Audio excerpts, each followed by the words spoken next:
Welcome back to No Band List Modern. We have one spot left in the final four. And this matchup is going to feature Affinity versus Dredge. Just a greatest hits selection for R&D. What goes wrong when you print Dredge and you let people fill up their graveyards for free? Well, then, eventually if you print something like Bridge from Below, then they can sacrifice things. Now, the tricky part about modern Dredge is that there really aren't that many free sacrifice things, right? There's no Cabal therapy here to just let you sacrifice the free creatures that you can get by dredging your graveyard. But there's still Dread Return, and that's good enough. Like, sack 3 creatures, you can literally, if you actually just fill your graveyard and cast Dread Return with a couple Bridge from Belows, that's lethal with Flamekin Zealot. So that's kind of all this deck needs to do. In practice, Sphinx of Lost Truths gives you the ability to do kind of a baby Dread Return to Sphinx, because when it enters the battlefield, draw 3 cards. Well, what you're actually doing is dredging 3 times and just putting 18 more cards into your graveyard. So that's kind of the combo here. It's a little gimped compared to what you can do in Legacy or Vintage, because it doesn't have all the cards that you would want in a deck like this, but it's got enough. And my favorite hilarious card here is Dangerous Wager.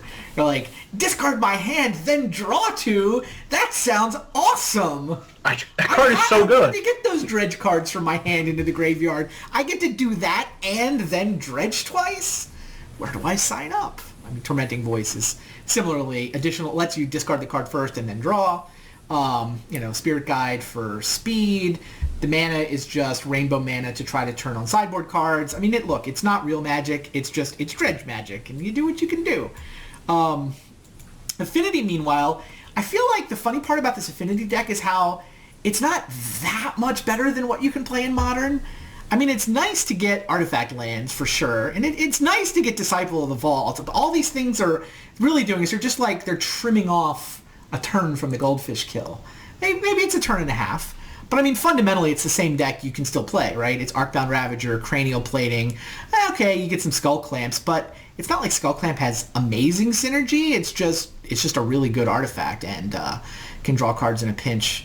I don't know that we've settled on the right number of sort of bigger things like Master of Ethereum and Steel Overseer, and there's a random Genesis Chamber in here, but whatever. It's a bunch of good cards. I feel like this list is certainly directionally correct. You're going to put a clock on me. I'm going to see if I can go off. That's basically the game that we're playing. Sound about right to you, Shadow? Sounds about right. All right. I am setting up a match. I am going to play the Dredge side. Come fight me. I'll meet you on Skype. We can chat more after the match. Good luck. Good luck to you.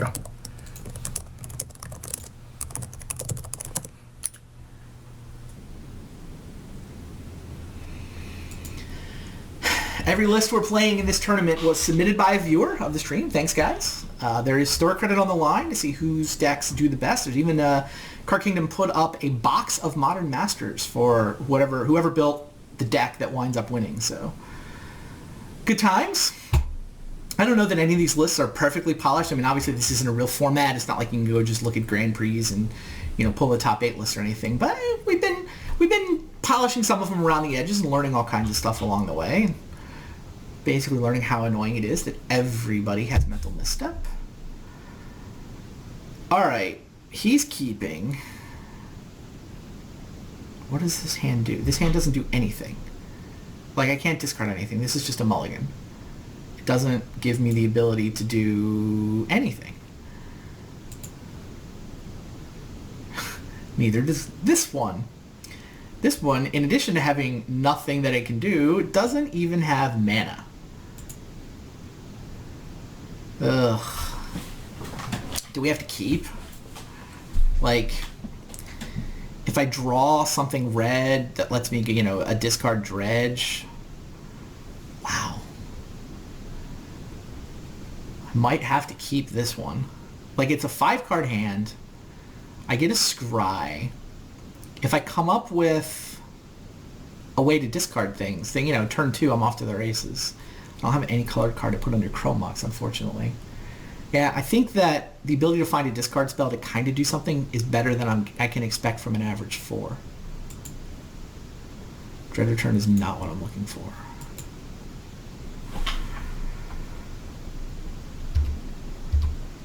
Tormenting Voice is exactly what I'm looking for. I still wish I could play turn 1 Chrome Mox into Tormenting Voice, but I can't.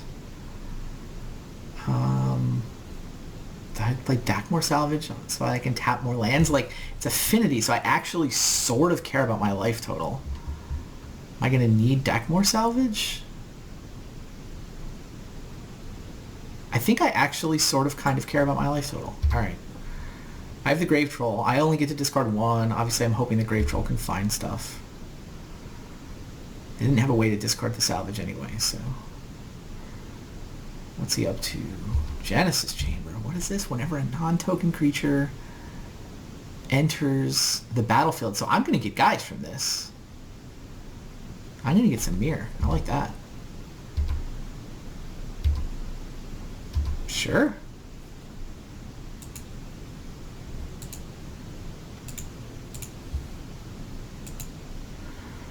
Alright, I discard the Grave Troll.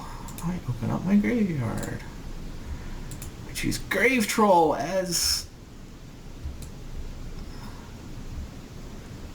the effect, and okay, we found Flamekin, looting, which is going to come up. I'm capable of flashing back Faithless Looting next turn. And I'll use Stinkweed Imp as my second draw. Yeah, we found looting, we found a Fate Stitcher, Dread Return, no bridges. Yeah, so next turn is flashback Faithless Looting. I could... Yeah, Chrome Mox doesn't do anything here. Alright.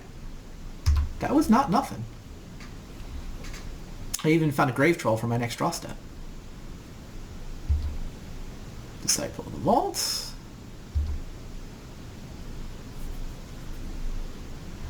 And a Skull Clamp. Yes, you are off to the races. Enjoy yourself. It's not the fastest kill from Affinity. It's kind of... I will grant that you have some inevitability on your side right now. You're going to draw infinite cards. Every creature is going to make a mirror that is draw 2 cards and deal 1 damage. I think I can outrace that, though. I mean, we'll see, but I like my chances of being able to outrace that. Even with this 5-card hand. I take 1. I draw a Grave Troll. We find Narcomoeba. Cool. Narcomoeba triggers Genesis Chamber. Love it. Alright. This has got to be flashback Faithless Looting, right? I maybe even discard a bridge. Yeah, it's draw 2, then discard 2, which is less than ideal. But what are you going to do? I do have a Grave Troll. So I can put Fate Stitchers into play essentially for 0, and it becomes a creature that I can then sacrifice to a Dread Return. Dread Return really... But it doesn't trigger Bridge. Because it gets exiled when you sacrifice it, it doesn't trigger Bridge. It's literally just... for 0 mana, I can get this creature into play. I may also wind up using this Chrome Mox. So this is Chrome Mox, Stinkweed Imp, flashback looting.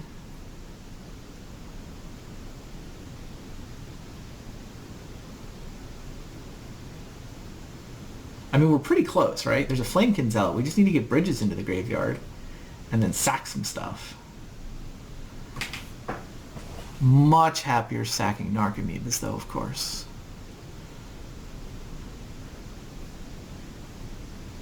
Wow, is there a chance that I'm going to wind up summoning Stinkweed Imp? It makes like 2 creatures.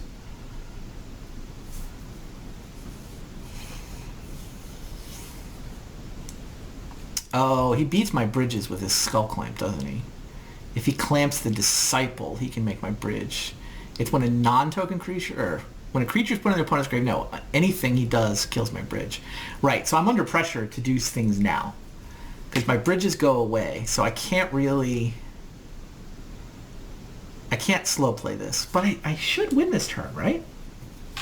I mean, I can definitely Dread return a Flamekin Zealot into play. The question is how much stuff am I going to have? I mean, I can have a Fate Stitcher.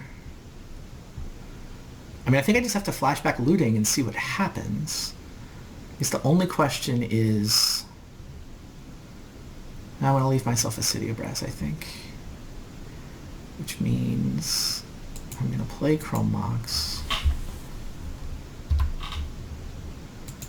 I'm going to remove Stinky. And I'm going to flashback Faithless Looting. Grave Troll. Found some stuff. Stinkweed. I did find a Narcomoeba, that's good news. Discard a Bridge and a Grave Troll.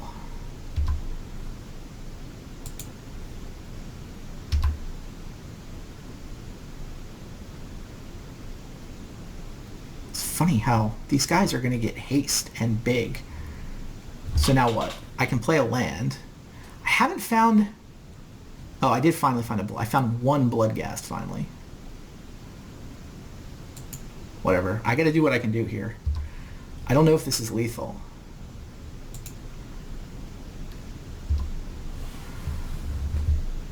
Do all my zombie... No, it's not token creatures, right? Zombies don't do it.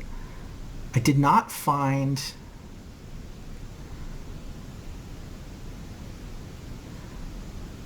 I didn't find any Sphinxes, so I can't do a partial if I'm 2 Flamekin Zealots. I have 2 Bridges. So I get like 6 zombies? Plus these? He has 2 blockers? I think we get there. Oh, by the way, I can just attack with Fate Stitcher. Which is kind of hilarious.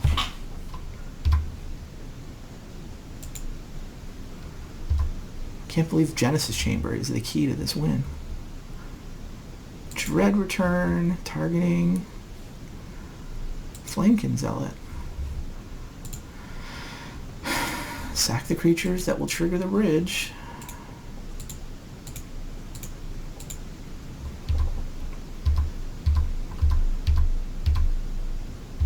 Is this lethal? I hope this is lethal. It looks lethal. Rah! Yeah, he only stopped 6. Oh, it's way, way overkill. Right? Yeah, it's 11 minus 8. No problem. This Dredge deck is ridiculous. That was what? Turn 3 kill off a Multi 5? That's what just happened? That is what just happened, right? Turn 3 kill off a Multi 5. Alright, does he have anything in the sideboard for me that I have to worry about? He has a Relic, a Torpor Orb, hilarious.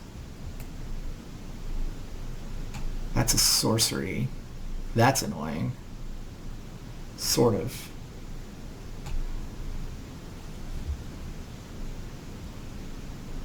He has a couple of artifacts that are kind of annoying.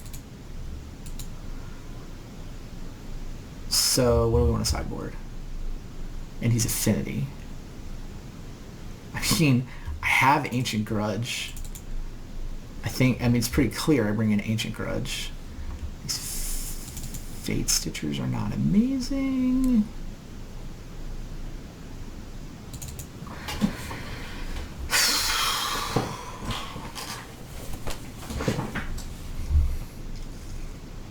I mean, do I just bring in Nature's Claim because it's not really here as an Affinity hoster so much as it's here because it's good against the sideboard cards that people can bring in against me. Like, this matchup feels like a race, though. Like, I have a couple of Ancient Grudges, which means if he does find Torpor Orb and turn off my Flamekin Zealot kill, like, I have the ability to Ancient Grudge it. Okay, fair enough. Also, Ancient Grudge for value. It feels like the matchup feels like it's a race, and I don't really want to take any of my combo parts out. Yeah, I think I'm just going to go 2 Ancient Grudges, and, like, I want to see him show me that I have to respect his speed. Chamber of Genesis was kind of awesome, for the record. I might be willing to let you start with that just in play every game, Shadow, if you want. You can just start with Chamber of Genesis in play. Genesis Chamber.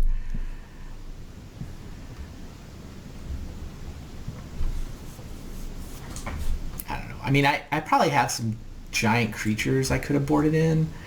I have this giant creature package in the sideboard, which is kind of for... I don't know. I mean, Blazing Archon is for Hypergenesis, but I probably should just bring in Elish Norn, right? Just the ability to randomly bring it into play is... It's probably worth a spot in my deck. Alright, this hand has no way to discard and no dredgers. Except Dakmor Salvage, which doesn't really count. Mulligan. This hand only has 1 mana. It's 1 mana Dangerous Wager.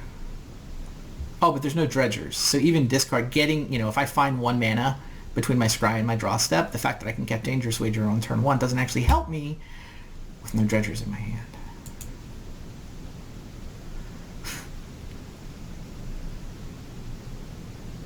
I mean, I can cast turn 1 Faithless Looting off Simian Spirit Guide. I can put Stinkweed Imp in my graveyard.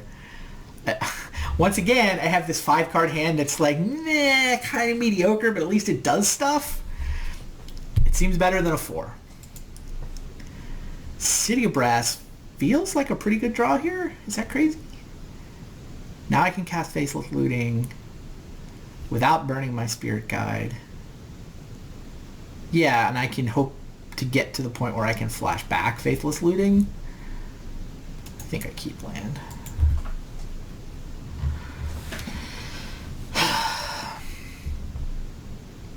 Darkbound Worker. Alright. There's no way to flashback Simian Spirit Guide. There's no way to flashback looting on turn 2 unless I hit stuff off the first looting, so I'm just going to cast it off City of Brass. I mean, my other option was to play Salvage tapped and set up for next turn, but I don't think I want to do that.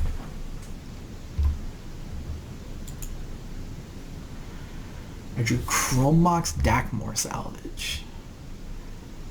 I'm pretty clearly discarding Stinkweed and Dakmor Salvage. Yes. And then my draw step, I'll dredge the Stinkweed Imp and then see where we're at. No, yeah, there's no value in playing a Chrome Mox here.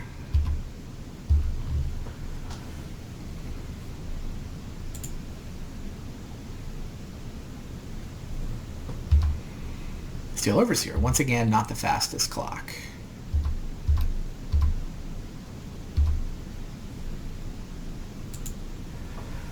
We hit a Narcomoeba, that's cool. We hit a Grave Troll, that's even cooler. We hit a Bloodghast.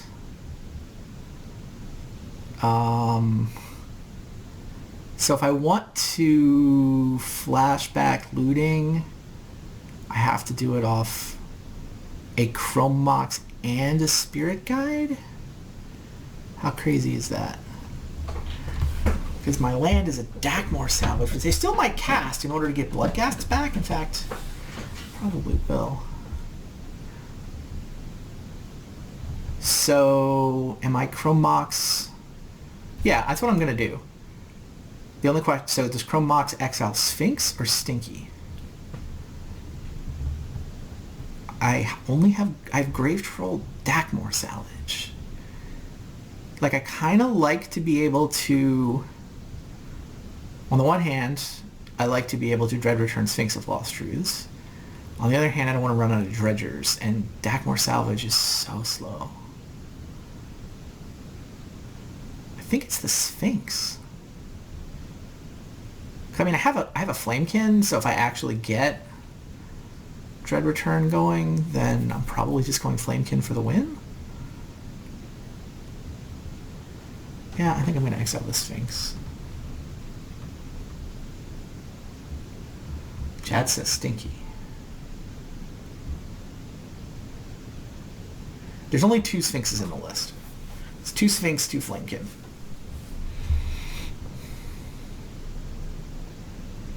It's not like I'm going to be discarding it this turn. Like, my discards to this looting are clearly going to be a pair of dredgers. Is that clear? I guess if I dredge into a bunch of dredgers... Alright, fine. I'll exile Stinky. I guess my odds of not dredging into dredgers here are pretty small.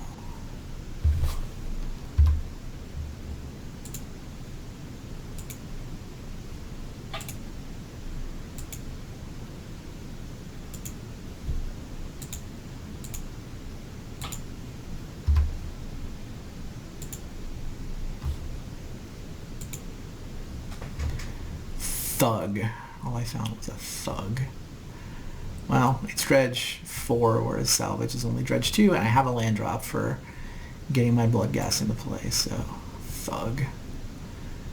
And we whiffed. Damn it. Okay, I now actively wish I was discarding Stinkweed Imp. But whatever, it's like one card different from thug. Yeah. No, this is fine. Well, I'm discarding the Grave Troll. And then what? So I have one Bloodghast that I get when I play a land. I don't think I'm capable of casting Dread Return this turn. I am not capable of casting Dread Return this turn because I only have the one Narcomoeba and I only get one Bloodghast when I play this Dakmor Salvage. So I'm just setting up. I guess I want a Sphinx. So next turn I'm going to dredge Grave Troll on my draw step. And then flash back another Faithless Looting. Yeah, I need dredgers in my yard. Discarding the Thug.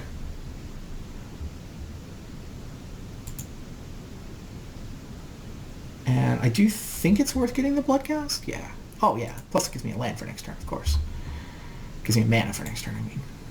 When I can dredge Salvage if I really want a land for next turn, but I want to be able to flash back looting. So I guess we're done. I mean, on the one hand, I feel like I'm fizzling. But on the other hand, it's turn 2, right? He's attacked me for 1 so far.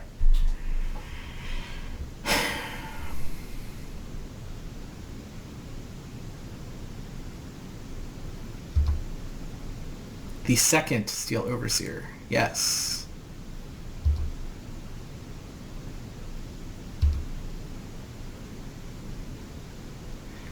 Not interested in having your creature die, not gonna lie. Although I have no bridges.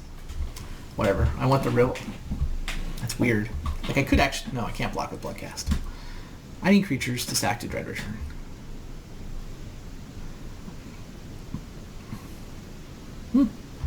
Scared him out of an attack. Alright. Dredge. Hit me. Grave Troll, Bloodghast, Stinkweed Imp.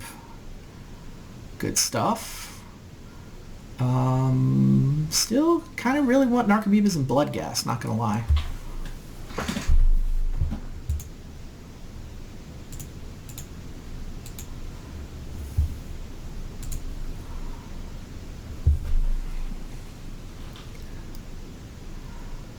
Flashback Faithless Looting.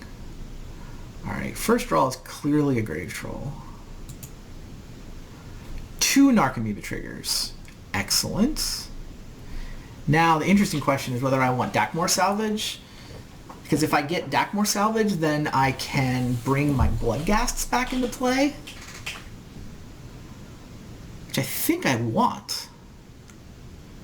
Right? Because I can sack 1 to a Dread Return on this Sphinx of Lost Truths that I was so happy to not put under Chrome Mox. It actually is going to come up, I think. So yeah, I do 1 Dread Return, sacking 1 Bloodghast and 2 Narcomoebas to get the Sphinx out. And then I play Dakmor Salvage to get 2 Bloodghasts into play, which will allow me to... I'll have 1 Narcomoeba left over, so I can Dread Return for Flamekin Zealot. Sounds great. I mean, I'm only on 1 bridge, but hopefully the Sphinx will find me some bridges. So the moral of the story is dredge Dakmor Salvage so that I have a land drop for the turn. And then discard Oh, there's a Sphinx in my yard now. Sweet. Even better. So Sphinx in my yard means I can discard Grave Troll, Grave Troll.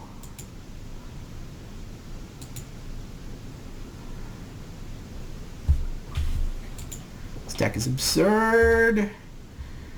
Totally ridiculous.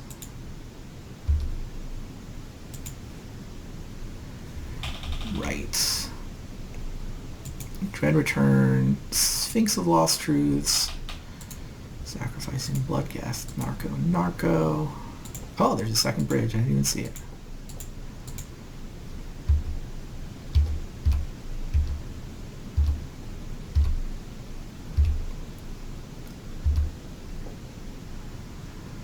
Sphinx. Oh, look, draw 3 cards. Whatever I'm gonna do. I'll have to... Oh, yeah, I can discard 3, no problem. Grave Troll. And Grave Troll. And... yeah, I just do Grave Troll again, right? Like, why not? Discard 3 cards. How about... 3 Grave Trolls. And then 3 Bloodghasts come out, 2 to the Dackmore salvage. Yes. I would actually like to use the ability to get a free creature.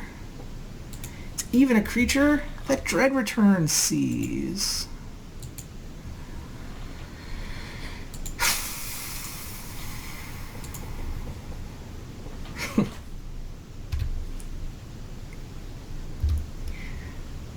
I think we got this one. What do you think, guys? I think we got this one. Gave him 3 turns. That seems fair.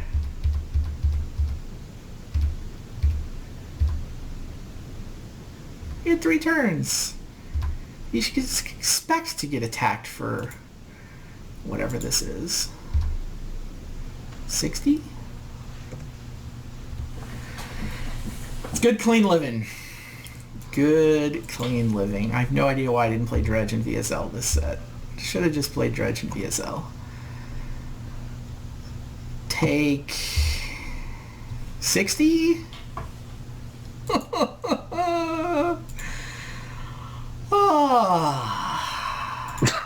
I'm just stunned. Just good clean living, Chad. stunned. Ugh. Ow, that is so much damage. Just so much. I was disappointed I needed a 3rd turn. Oh, I needed you to need at least 1 more turn. You need possibly 2. Right. Like, I was going to cranial plating next turn. It was going to be big. There's going to be a lot of life. And I'm like, I don't need to attack this turn. I'll be set up to block in case he does anything silly. Like, then he really has to go off, and then you really went off. Like, I need, like, an Arcbound Ravager so I can get rid of the... bridge. Yeah, Arcbound Ravager does get rid of my bridges on command, which would certainly be annoying for me. Similarly... You have like a relic. Torpor Orb shuts off Flamekin Zealot's ability. Mm-hmm. Oh, yeah. But like, I have Ancient Grudges, and like, if that game actually plays out, if it turns out that you have enough threats to make me need to blow your stuff up, I have more. I have Nature's Claims, where that came from. I should have brought in Elish Norn just to be able to go, bleh, how about the creatures are dead? So, I mean, spoilers, but the other match was much more magic-y than this match. No match involving Dredge feels like magic. Well, congratulations. I'm glad to see Dredge on through. Dredge looks the best, right? It just looks the straight best. It really does feel good. What kind of permission does the other side have? Permission? Who cares about permission? I'm not casting spells. I mean, yeah. Oh, counter my Dread Return. Now I have 9 2/2 zombies just waiting for next turn. You got me. I'm just thinking like Splinter Twin is probably the best tuned deck we have in the field. And Dredge also feels really, really tuned. And I imagine them in the finals at this stage. That's my guess. The Elf deck I think the Elf deck is faster than the Twin deck. Like, that matchup should actually be interesting. Like, Elf is a beatdown. We keep thinking that Twin's going to lose. And we keep just being wrong. So that's fair. It's fair. And it is now the Splinter Twin Memorial bracket. Right. Like, and now Twin's playing for something. Right. Twin's like, I'll show you, ban me. I can beat all the unbanned cards, too. Yeah, I think that was a pair of turn 3s. I mulled to 5 both games and still killed you on turn 3 both games. Yeah. Affinity doesn't win on turn 3. Uh-uh. Like, I set up some good things. Like, first game, I'm like, all right, now I'm dead. Okay, next game, I'm taking out Genesis Chamber. And nope, now I'm dead. So It's funny, too. I actually think the only... Like, you can play with Bridge from Below in Modern, right? The key card, I think the only card that's important and banned is the Dread Return. Like, the entire deck is Dread Return. Right. Because it's both, like, the sacrifice outlet that triggers all the bridges and also the thing that, puts whatever, the combo kill into play. But I think you can play... I mean, I've got Chrome Boxes in the deck, but whatever, they're not, like, crucial to the deck. I think it's actually just Dread Return is the key thing keeping this whole deck at bay. Crazy. Yeah, Alexander West actually has been mucking around with graveyard decks. Like, he played one at a Grand Prix Vancouver. The last time Grand Prix Vancouver was Modern, this is, I don't know, a year or two ago. But, with Grave Troll recently unrestricted, you can mess around with decks like this in Modern. I feel like, there's some power here, even without the Dread Return combo kill. Like, losing the Dread Return combo kill hurts the deck a lot, but there's still some power here. I don't know. Maybe in a world without Twin. I think Alex said Twin was one of his worst matchups. He couldn't deal with sort of a controlled deck that could mess with his stuff, but then also just combo kill, swoop down, and kill him. Mm-hmm. Certainly the Gauntlet makes me think this deck, like, if I ever play a no-bandless Modern tournament in real life, this is the deck I'm bringing. You're collecting those cards. Yes. I may have traded for the cards necessary to build this deck. Nice. I don't know if Mox Boarding House or Card Kingdom's going to run another one. Like, they ran a couple of them, and they got. I think Card Kingdom got mediocre attendance, but Mox Boarding House did all right, and they'll probably have another one. Mm-hmm. Look, I think the format is fun to mess around with. I don't think the format is good to play a lot because look what I just did to you. Ow! Right? I'm like, mull to 5, kill you on turn 3 twice. That's pretty good. Yeah, that's pretty good. And, like, if my draw had been better, I feel like I could have killed you on turn 2. Glad you had a way to turn.